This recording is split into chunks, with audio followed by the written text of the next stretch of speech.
ఏపీలో మరికొన్ని నెలల్లో ఎన్నికలు జరగనున్న నేపథ్యంలో వైసీపీ ముఖ్య నేత పార్టీ ప్రాంతీయ సమన్వయకర్త వైవి సుబ్బారెడ్డి కీలక ప్రకటన చేశారు. వచ్చే ఎన్నికల్లో తాను పోటీ చేయడం లేదని స్పష్టం చేశారు.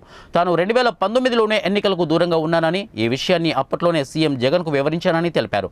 ఈసారి కూడా తన నిర్ణయంలో మార్పు లేదని వైవి సుబ్బారెడ్డి స్పష్టం చేశారు. సీఎం జగన్ ఏం చెబితే అది చేస్తామని, ఆయన నిర్ణయమే నా నిర్ణయమని అన్నారు. సంక్రాంతి సందర్భంగా వైవి సుబ్బారెడ్డి ఒంగోలులోని తన నివాసానికి వచ్చారు. ఈ సందర్భంగా ఆయన మాట్లాడుతూ రాష్ట్రంలోని 175 స్థానాల్లోని విజయం లక్ష్యంగా సీఎం జగన్ అభ్యర్థుల మార్పులు చేర్పులు చేస్తున్నారని, అయితే అభ్యర్థుల మార్పు కారణంగా కొందరు అసంతృప్తికి గురైన మాట వాస్తవమేనని తెలిపారు. సీట్ అయినా గెలుపు అవకాశాలు, వాళ్ళ ట్రాక్ రికార్డు, పార్టీకి ఫస్ట్ నుంచి నమ్ముకొని ఉన్నారా, ఎప్పటి నుంచి ఉన్నారు, ఏంది అనే వాటి మీద ఆధారపడి ఉంటాయి. దాని ప్రకారమే సీట్లు ఫైనలైజ్ చేయడం జరుగుతుంది.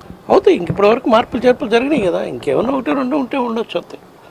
పార్లమెంటు ఇంకో ఏదన్నా 1-2 అసెంబ్లీలు ఉన్నాయి. అవి కూడా బహుశా రేపు రాబోయే లిస్టులో, పండగ తర్వాత ఒక లిస్ట్ రాబోతుంది, దాంట్లో అవి కూడా వచ్చేస్తాయి. ఆ సీటు రానోళ్ళు బాధపడటం అనేది సహజం. దానికి రకరకాల కారణాలు ఉంటాయమ్మా. సీనియర్ నాయకులైనటువంటి రామచంద్రయ్య కానివ్వండి, ఇంకో సీనియర్ నాయకుడు అయినటువంటి